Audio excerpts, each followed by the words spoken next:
I'll be addressing the workability and disadvantage claims made by Joe regarding the effectiveness and functionality of the process of removing tuition from our education system.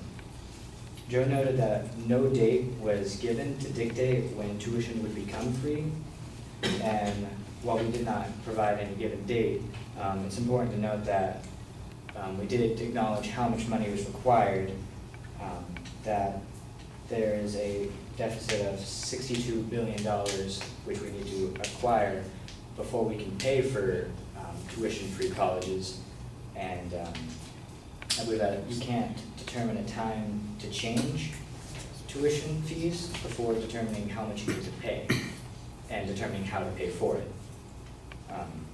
So we've acknowledged that there's a means to paying for it. It's a matter of discerning that fully before determining a time to pay for college.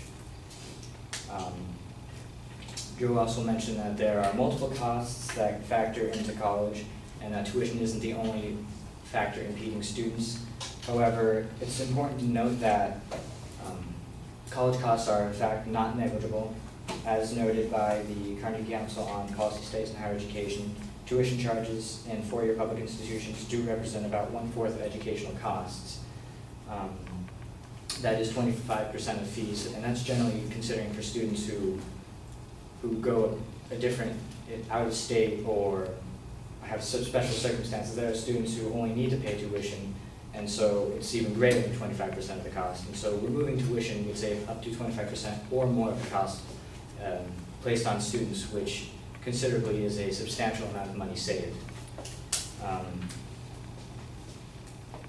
And with respect to saying that having no tuition will halt students from being motivated to finish on time, it's important to note that the expenses can hinder students' potential to graduate on time, because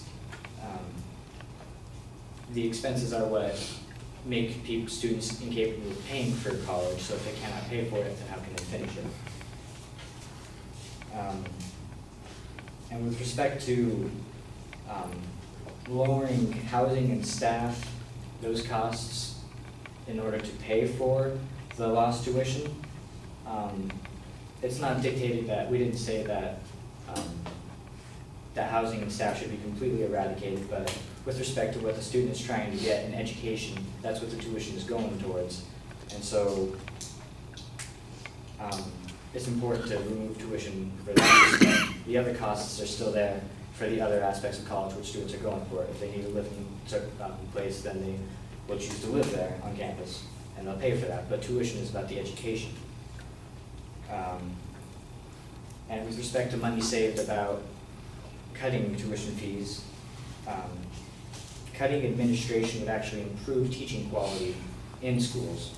This is because, as Robert Samuels stated, as experience in Finland shows, the key to improving the quality of education is to increase the respect and compensation for teachers. It might seem that this would drive up the cost of higher education, but we could actually save money by regularizing the use of non-tenure track teachers and reducing non-educational expenses.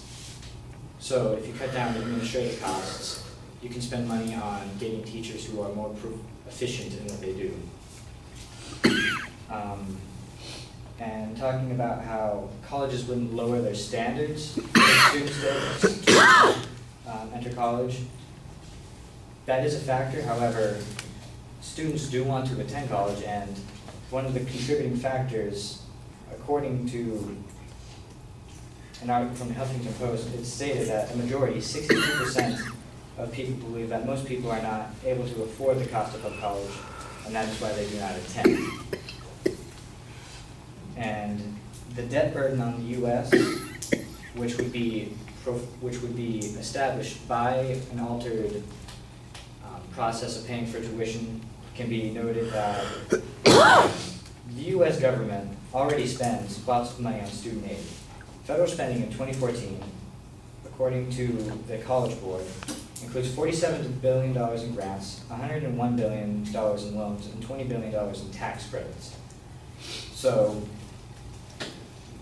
if you consider the reworking of fees as they're expensed currently, the $62 billion number required to